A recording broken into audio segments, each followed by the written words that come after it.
Hey everybody, welcome back to Lessons Learned, the podcast where we aim to turn our experiences into your wisdom. I'm Randy, here today with Chris, Jared, Joe, and Talon, and today we're going to be talking about formulating goals. Chris is going to take us a little deeper into that. Chris, take us away. Yeah, thanks a lot, Dingus, for the hand over there. So today we're going to be talking about SMART goals. So specific, measurable, attainable, realistic, and timely. We're going to be talking about how Randy wants to lose a little bit of weight, and we'll dive into it a little bit later on here. But first off, we're on the goals subject. So this episode is going to air right around New Year's. So it's a perfect time to talk about goals and how to stick with them and little tips and tricks we have to where, you just see the results you want, not necessarily the end results, but things to keep you motivated and things to keep you going and pushing yourself. So with that said, before we start our SMART goals, a few episodes ago, we talked about Randy moving away and trying to finally move away from home and do his own thing. And he's got some plans he's got to talk about here. Yeah, so, as you guys know, I'm not super happy living in New Jersey. I've not been quiet about that. So a couple goals that I've set for the recent future. I want to get my car paid off. I want to get my student loans consolidated, and I want to get my personal trainer's license, and I plan to do all that by March, and I think that's going to be a good time frame to do that, but I think doing all of that is going to put me in a better position to be where I want to be as far as getting myself ready to find a new home. Yeah, for sure. I mean, I know you went out of Jersey for a while now, and you did that trip to Denver you talked about almost every episode now. And it's really important that, you start taking those steps to get out there on your own. Yeah, absolutely. You can come to Omaha and live at Lessons Learned HQ.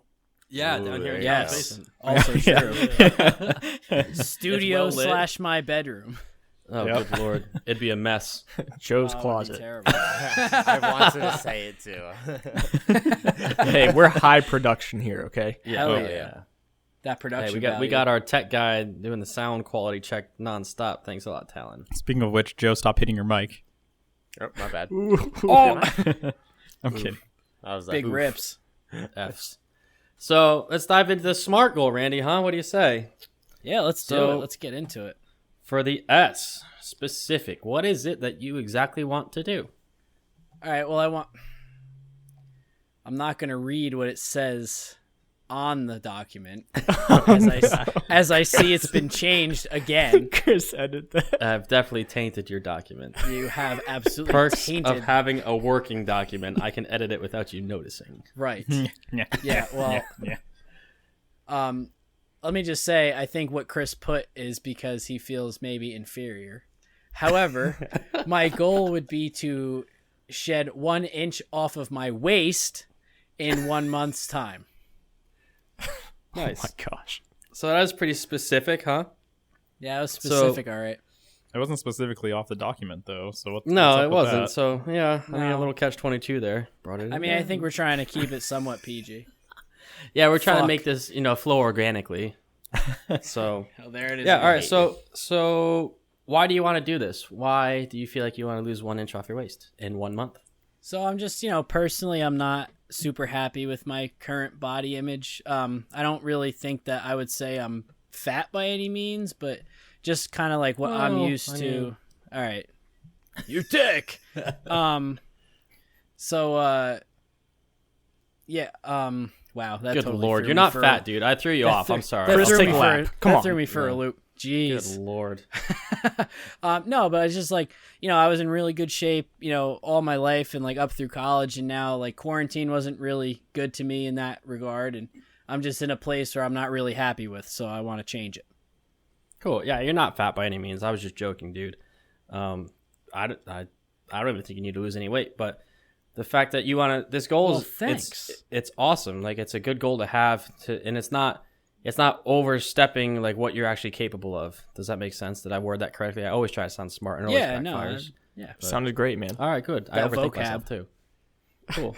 So that's the specific. So then measurable for the M. How are you going to measure this? So the reason I chose to go with doing a waist measurement over like percent body fat or just weight in general is because, well, number one, the waist is the specific area that I want to target. So, I mean, I think if I go by that measurement, that'll help me stick to that goal a little bit better.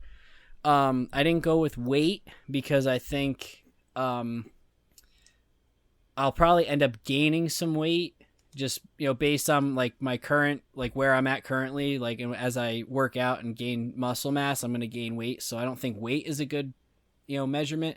And personally, I just don't find percent body fat a good measurement tool unless you have the proper equipment to measure it. So like a caliper, like the I don't remember the name of the electronic. Jared, Like a bod pod. Yeah, the little bod egg, pod. Yeah, the little egg looking thing. Yeah. Yeah. So I feel like if you don't really like have one of those tools to use, it's not really as good of a measure. And I definitely don't like the weight height ratio thing. Oh yeah, those suck. Yeah, they 25% totally body fat according to that. Yeah, exactly. Yeah, right. I'm like morbidly obese according to No, that. I mean so. that checks though. Gosh. Just check out the Instagram. You'll see the proof. Exactly. Yeah, no, I'm just kidding. Jared's got like -7% body fat. So. He's But inverted. yeah, so that's good. I like that you talked about not going by weight because obviously muscle weighs more than fat. So Right. that's important because some people would lose hope in their goals. You don't. I'm trying to lose weight around my waist, trying to lose fat around my waist, I should say. But you might be gaining weight and muscle, so that's not really a good indicator of how well you're achieving your goal, and like you might lose motivation doing that. So to me, that's a very good point you brought up. Yeah, for sure. Yeah. And then some people, as you're going towards your goal of losing weight, you might notice the scale stays pretty much the same, but then you try on an old pair of jeans and you notice it's a little, it has a little more room there. So feel like that's that's one good more- indicator. Yeah, I feel like that's more rewarding than actually seeing the numbers themselves. Is when you Yeah, actually numbers are just apply numbers. something. Exactly that. Yeah. Yeah. Math's And- hard. I would say I so. don't like so numbers. actually, pre-COVID, I was doing really well with all this, with losing weight how I wanted to and whatnot. Mhm.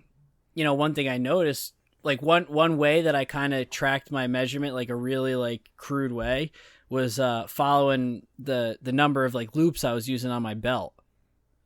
And like I would notice like more and more I was having to tighten my belt like as I got more in shape and lost more weight.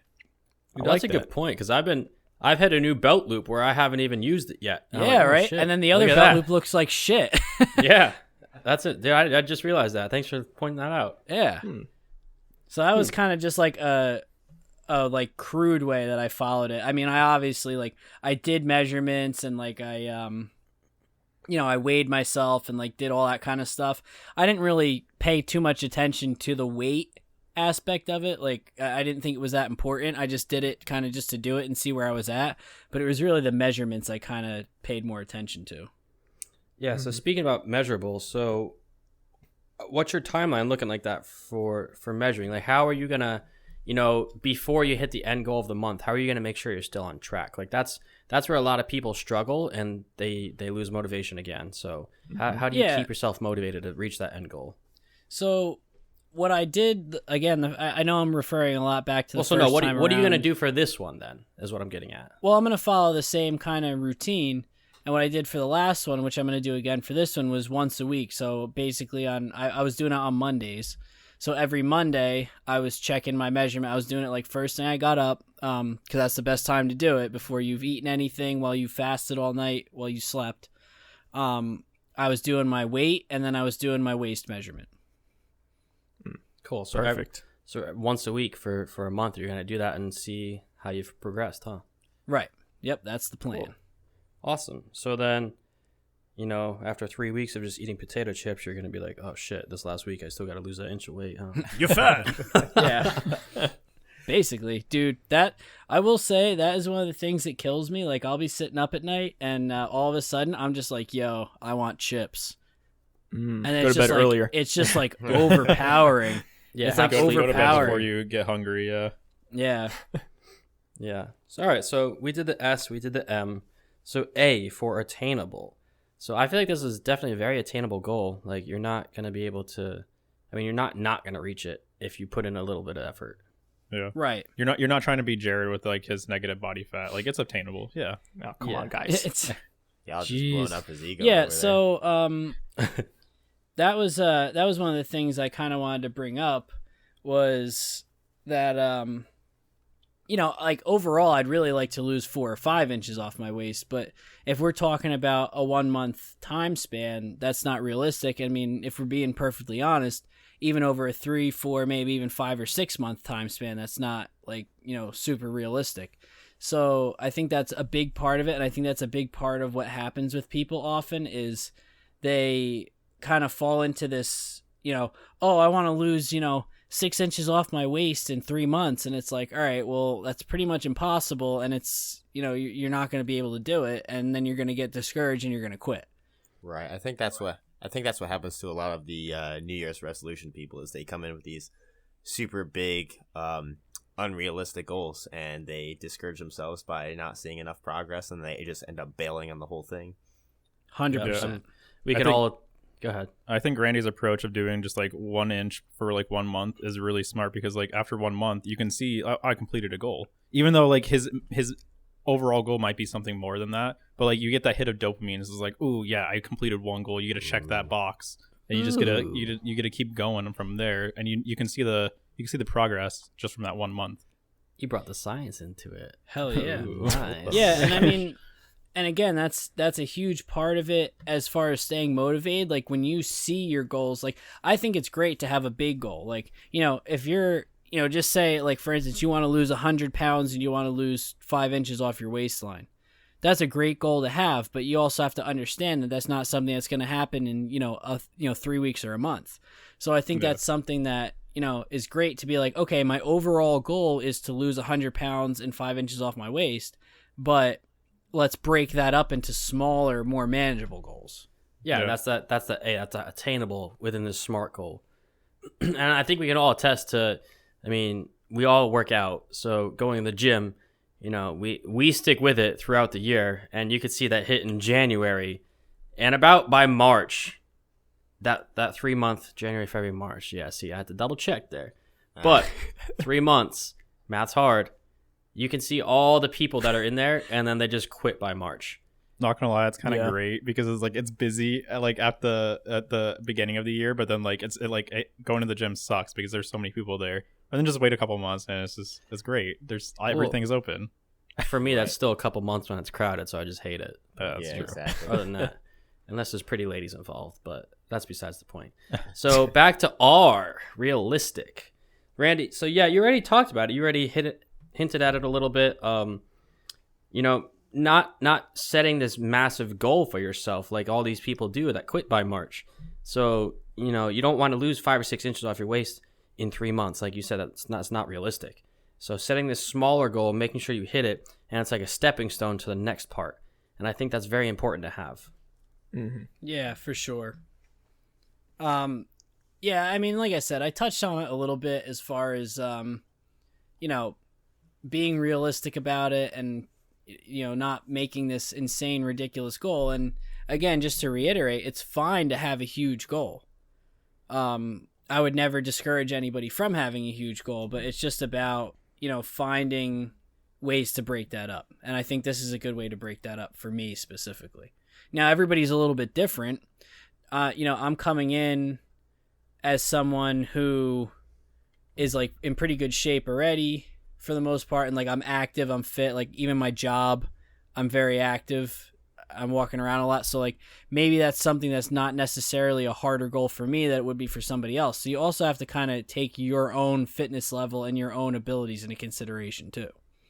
Yeah, sitting in a chair all day. Oh boy. Hashtag chair force. You guys. But no, that's a really good point. Everyone's going to be different, so it's not necessarily going to be, this is the way. Do you know the way? Do way. Not know the way. No, but there's not one set way to hit this goal. It's you have to change your diet. You have to exercise. You need a plan. And that's what the SMART goal is all about is, like having specific steps, like what you're going to do to get there. Yeah, So- it's really like narrowing down your goal Right. because a lot of people start too broad. Exactly. So this is a really good way of getting a good plan. Yeah. So we hit the R for realistic. So T for timely, the last letter in the SMART goal. So you obviously want to do this in a month. That's pretty self-explanatory. Timely. I mean, it's not drawn out over months where you're going to get exhausted and, you're going to lose motivation. So I think. Yeah. And again, I think that's another problem that people have is, like they'll say, oh, I want to do, and it doesn't even necessarily have to be like, I know this one specifically is about like weight loss, but I think it's just something that happens, with all goals is somebody says something, they want to do something specific and they're like, oh, I want to do this in a year. And then. Yeah, like that's so far out. Yeah, it's so far out. And then you get partway through your goal, even like, a month or two into your goal. And, you lose sight of it and you can't, you don't want to keep track of it at that point, and then you give up. So in this, like creating a SMART goal, it doesn't mean you can't create a big end goal a year down the line, but it means maybe, have that end goal, but then reverse engineer it and create it like, wow, break it up into maybe quarters or monthly and just, have little end processes along the way. Exactly. And let's just take, the goal that I'm doing right now, for instance. If you take that and expand it over a 5 or 6 month period, then there you are right there. I'm right at where I'm at. I want to lose 4 or 5 inches. So over a 5 or 6 month period, if I follow that same goal in a monthly timeline, then that should put me at where I need to be. And it makes it seem much more attainable, for sure. Exactly, for sure. Sweet. So let's talk about how you're going to achieve this. Like, what is your workout plan? Like, do you have a routine you're going to stick to? I do. So before COVID, I was using a routine that a buddy of mine was using, and I got to give him a big shout out because he was working out for a bodybuilding competition. He just had his competition a week or two ago, and he did really well. It was his first competition. He had a first place and I think 2 second places. I'm not sure exactly like what the categories were, but he did awesome for his first performance. So Caesar, big shout out to you, man. Yeah. I know you're listening, buddy. Awesome job. So, I was following his routine. I was working out with him, and I'm just going to basically stick to that same workout routine best I can. I want to exercise no less than 3 days a week. So whether that be going out and, maybe going for a run or a bike ride or something, and working out at the gym. And then I know we kind of talked about earlier before we started that if the gyms get closed down again, I actually do have the opportunity. I can work out at my job. So I have that too. I mean, I won't get as much out of it maybe as I would the gym, but at least it's something. So I do kind of have a plan in place and some contingencies. Talking is hard. Math is hard. And so do you already have a workout routine right now as it is? Like currently as we speak? Is working out 3 days a week going to be a challenge for you, or is it something you're pretty used to? No, that's easy. So basically when I wrote the goal, that was like no less than 3 days a week. So typically I'd really like to do more like 5 days a week, which is also very realistic for me, like something I've easily done in the past. It's good. So another thing you notice with like New Year's resolutioners is they start out by going to the gym 5 or 6 days a week, going from 0 days a week. So you already know this, you can get burnt out really quick. Yeah, absolutely. So setting that like going to the gym at least 2 days a week, maybe 3, especially if, if this is for the people who don't really work out, try to go 2 days a week. And then once you do that, like for maybe a month or 2 and you're on fire, then add another day in there. Like just starting smaller and then like going up. That's smart. Like Talon said, that hit a dopamine, dude. You go 2 days a week, you're feeling good. Let's up it. Let's go a little bit more. Yeah. Craving that drug. Oh, yeah. In a good way, hopefully. In a good way. Dopamine, yeah, it's good stuff. They don't make pills for that, do they? Oh my gosh. I don't think so. Anyway. But yeah, so speaking of pills, dieting, huh? That's another big part of it. So I don't know why that has anything to do with pills. I don't know how I wrapped it in there, but dieting, man. Yeah. So what's your diet like now versus what are you going to change to help achieve this goal? So I would say overall my diet isn't horrible. I would say the number one thing that I need to work on is cutting out processed sugars and eating more vegetables. I mean, I eat a good amount of vegetables now, but I could definitely stand to eat more than what I eat now. But I would say the biggest thing is the processed sugars. So like, candies and chocolates and like cookies, which is tough because at my job, people bring those kinds of things in all the time to us. And especially the time of year that we're getting to, we're going to have a lot more of that. So it's really going to be a lot about self-control. But I think like once I get into that groove, I'll be able to easily maintain it. Right on. Right. Yeah, dude. I think talking about veggies, I think a majority of Americans don't get enough veggies. So, yeah, that's something I think all of us can add. If you take out vegetarians from the equation, yeah, I think a majority, like probably like 90+% of Americans need a lot more vegetables in their daily routine. Yeah. Bold Yeah. statement, So I was reading that book Super Life last night. I knocked out another 2 chapters, only halfway done because I'm a slow reader, as you know. But he was talking about how our society has put such an emphasis on protein when it's not the case. Like you think about it, you eat eggs for breakfast.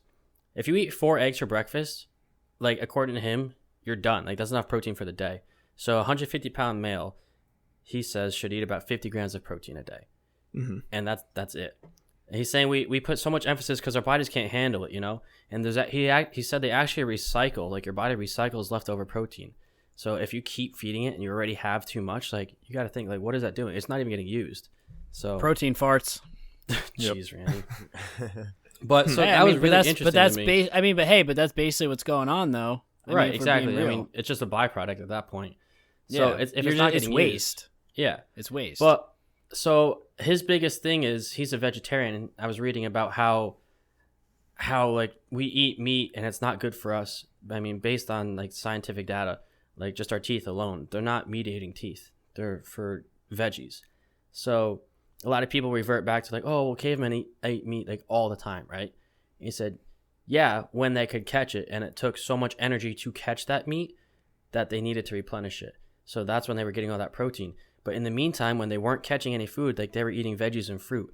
So he did a lot of research on it. It's a really interesting book. So yeah, he said definitely like you get enough protein from your veggies like kale, nuts, flaxseed oil, like all that stuff. I mean, that was omega-3, but still that's another thing we lack. Well, it's all about getting all 9 of the essential amino acids, which you can get through vegetables. Like there's really not one vegetable that has all of them, except for I guess tofu, or soy, or whatever the fuck. Yeah, so that's the biggest thing. You can get them through the combination of others.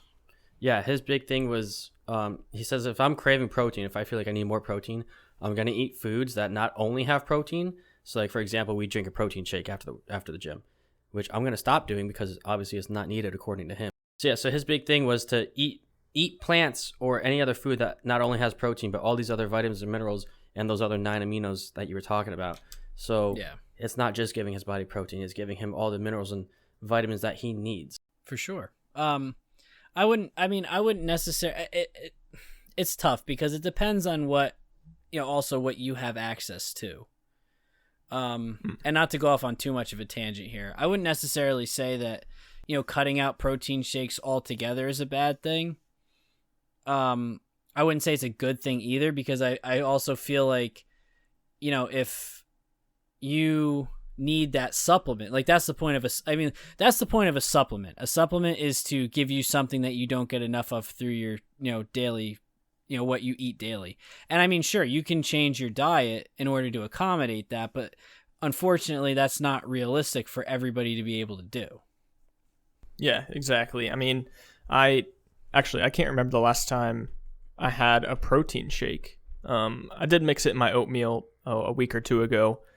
But for the most part, I just started to focus on my normal diet, but just getting more whole foods, getting more natural sources of protein, Yeah, that's the biggest thing from my reading of this book is that's what I'm going to try and do. Like ever since you said, well, I don't really drink protein shakes, like that blew my mind. And that was a few weeks ago. And since then I I have a protein shake maybe once or twice a week, and even that's too much for me. So Yeah. I think Yeah. I'm Now- definitely going to change my diet. Hold on. Yeah. Just really quick, Randy. So based on what he said in that book, I think, it's safe to say he's speaking to the majority of normal people, which normal people probably get like, I don't even know the percentage. It's like 60-40, like 60% lean beef with 40% fat. They probably get that at the grocery store to mix with their tacos or burrito or whatever you have. Yeah. And I think a majority of people don't get like a lean, healthy form of organic meat. I think they also just don't realize it. Like they just, pick up the package of meat and that's what they buy. I don't, one of the classes I took in college was, not all about, but a good portion of it was about like how to read labels. And, that was one of the things that was huge for me, like learning how to read labels. And like, I think a lot of people don't know how to do that. So people pick up that package of ground beef in the store and they think they're just getting a package of ground beef, but they don't realize like they're getting a crappy package of ground beef, instead of like a 90% versus like a 60%. Yeah. Well, and the one thing I do that everybody could do, this is just a little step to help improve yourself, is I don't even eat ground beef anymore. I just get ground turkey, and it's so much healthier. I think I get 93% lean. So like that alone, just substituting turkey for beef, that's one little step you can do to help achieve and your if goal. you season it, you can't even tell the difference. No, you can't tell the difference at all. No, that's I great. buy 91% beef. Like, Damn. that's, hell yeah. this is what I get. I don't That's know. some dry meat. I buy Hell yeah. 93. It tastes perfectly fine. Talon comes in hot out of nowhere with his 91% beef. Yeah. Yeah, so I think for a majority of the population, just getting chicken thigh or chicken breast instead of chicken thigh is maybe a healthier option with less fat. Maybe getting a more lean beef is an option, or turkey. And then, you can also get like steak occasionally if you want, and then seafood. I forget seafood probably quite often. Well, we also live here in yeah. Nebraska where I don't trust anything in the stores. So that's Yeah, also No, true. yeah, you guys don't have the sea by you. No. Yeah. Joe, I have a question. Yeah, go for it. How do you stay as lean as you do when you eat Panda Express for lunch and Taco Bell for dinner? Panda. It's that lean orange chicken. Yeah, it is a lean orange chicken. 91% orange chicken. Yeah. Bro, is that orange chicken and white rice? Like, come on now. That's amazing. The Taco Bell is definitely a rarity. Come on now. But I think I do have a decent metabolism at the time being. I noticed it's starting to slow down a little bit. So Well, you're getting old now. You're 24, I know, as I realized 24. today. Right. I'm a geezer. That's when it starts. Exactly. But no, like over the past year, I have actually been trying to monitor what I was eating. I think my eating habits were at the best about a year ago or so. I've started slacking since then when I moved out of my parents' house. And I was just going to say, that's the number one factor because you don't know how to cook yet, you dingus. I know a little bit. And you forget about it. Yeah. I mean, I live in a spot where food is right next to me. It's tough. Anyway, now last year is when I actually started trying to focus on my body fat percentage, and I kind of had my own SMART goal at the time with it. And fortunately, I do have the one thing on base that allows you to monitor your body fat percentage. So I was doing that. And, I focused on my diet at first. I started eating tuna and vegetables pretty much like every day for lunch. It was a bit rough, but it started dropping my body fat percentage, but it also dropped my how much I could lift, my strength.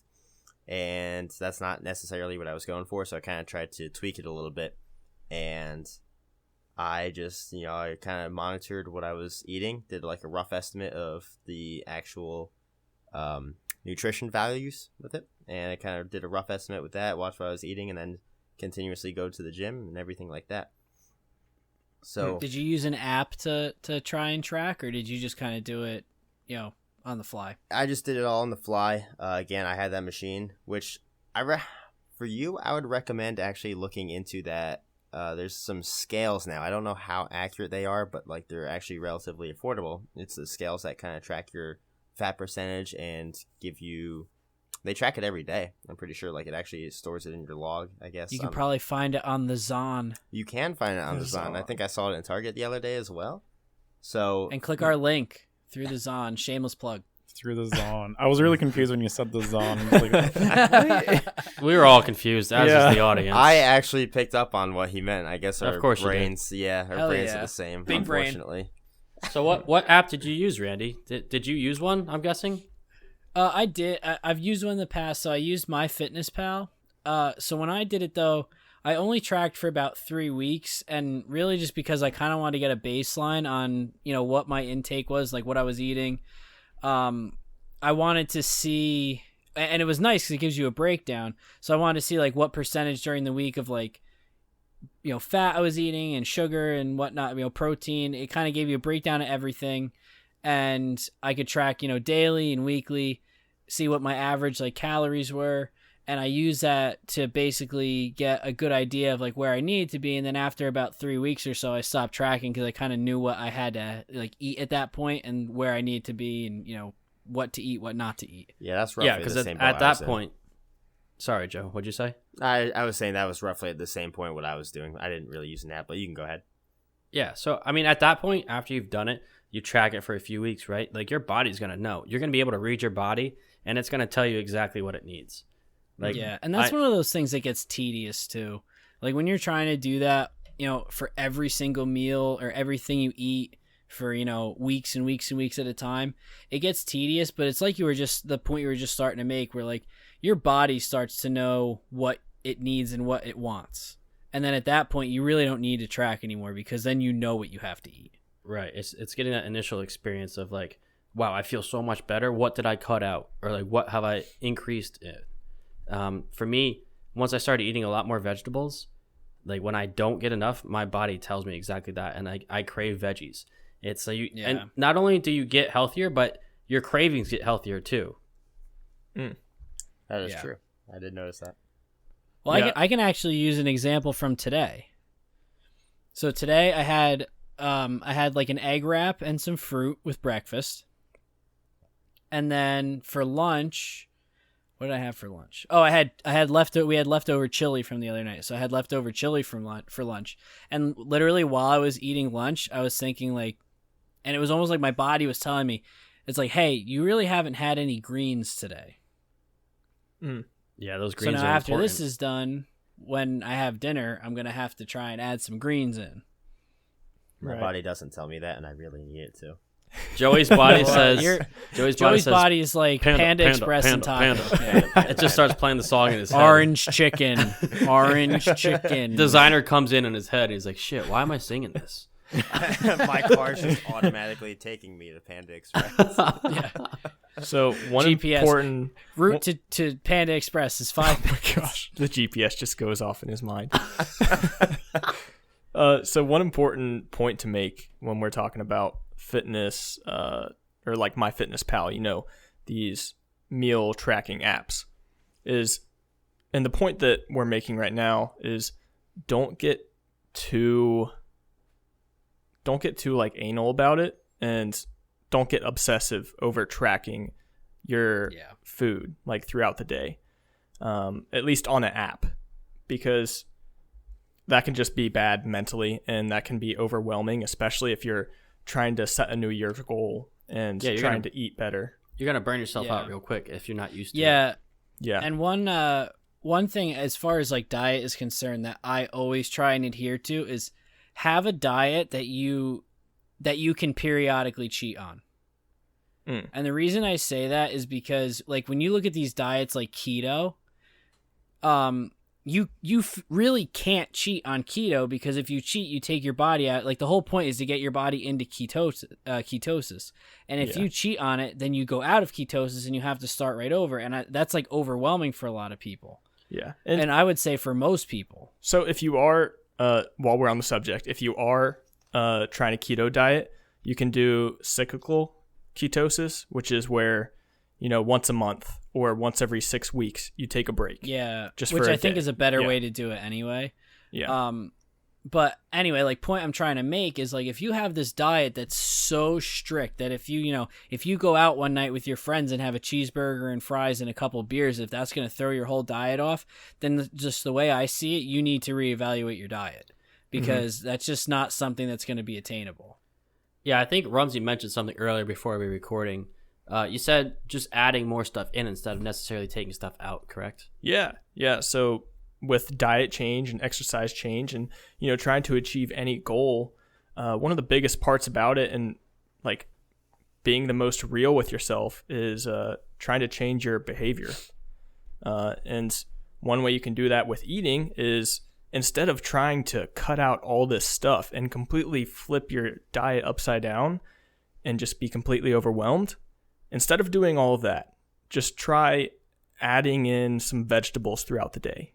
Say, okay, today, or I'm going to try to eat 1 or 2 servings of vegetables per day. I mean, you can even start with 1 and then just do that every day for a couple weeks. And then once you're on fire with that, move up. Same with exercise in the gym, start with 2 days a week. Once you get on fire after a couple weeks, move up. Yeah, definitely. I like that because it's not like cold turkey where like, oh, I'm cutting out all my sugar, all my carbs, everything's gone. It's like, no, you're still getting that. And it's not necessarily cheating because you're not having cheat meals. You're keeping how you've been doing things. You're just adding healthier options in as well. So you're not going to get so burnt out with like, well, I'm really craving panda if you're Joe. But you're going to instead crave like vegetables or like, you're going to change your cravings slowly. And that's really important. So you keep that motivation up. And it's really about rewiring your mind. Once you just don't cut out any sweets or anything, eat everything like you normally do. Just add in some vegetables and then your mind will start to connect with your stomach and be like, this is good. Like this tastes good and it makes me feel good. And then it'll start, you'll just naturally start getting more healthier options into your diet. Yeah, there's a lot of science behind gut health that we can talk in the future episodes more about diet and gymming, but yeah. So let's get back on topic with Randy's SMART goal. So goals. We had a very big tangent there on dieting. About a 10-minute tangent. It was good. That was informative. So and it actually applies to him because he's going to have to follow these things, like he's going to change his diet a little bit. So he's going to add those veggies in a little bit more like he said he was craving today. Right. I actually got a question for Randy. I'm sorry if I cut you off there. Oh, no, totally 100% you did, but go ahead. All right, good to hear. Awesome.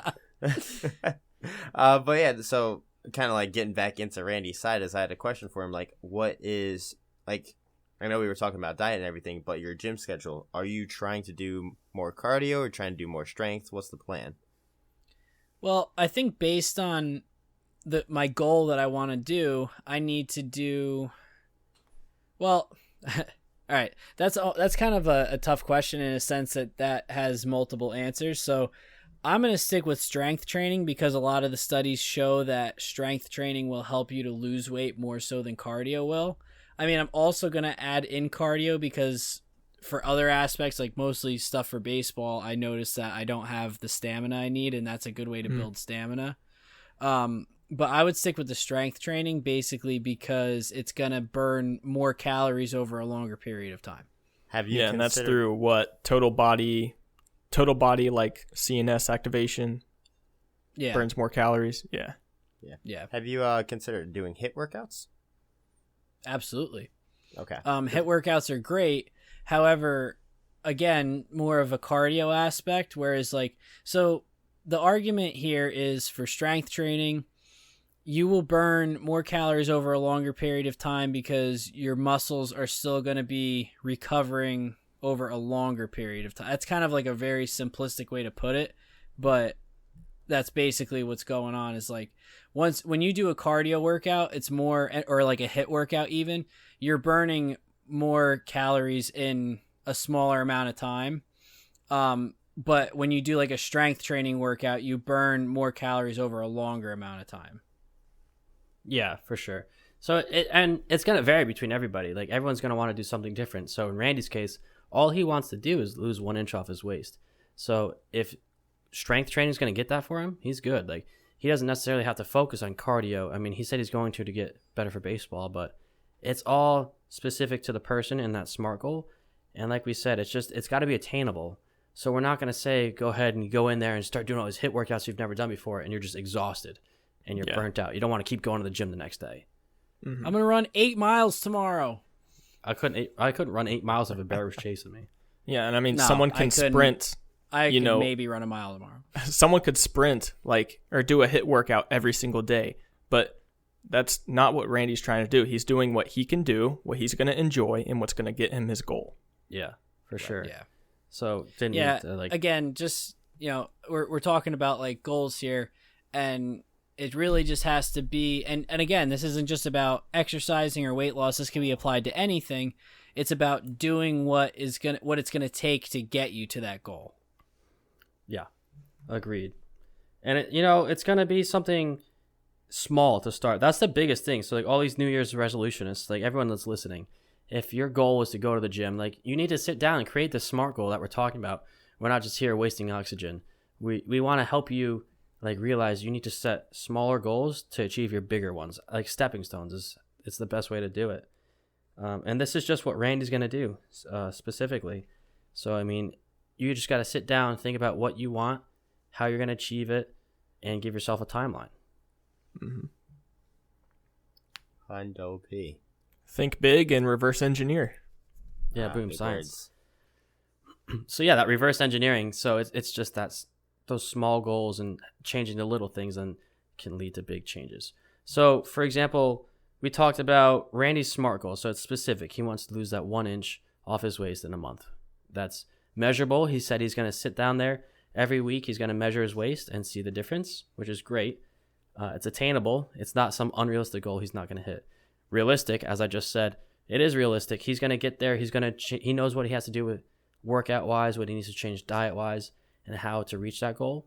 And timely, as we talked about, it's not that year out. It's not a year-long goal. Like eventually, he wants to, say maybe 6 months down the road, he wants to be at a certain place. But for right now, this SMART goal, he's just looking at it in 1 month increments. So this first month, will he lose that 1 inch off his waist? We'll find out. We'll re-hit this topic a few weeks down the road, and we'll see where he ends. All right, guys, this has been Lessons Learned. Thank you all for listening. Don't forget to subscribe to our podcast and go follow our other social media pages linked in the description. From all of us here at Lessons Learned, have a good day and see ya!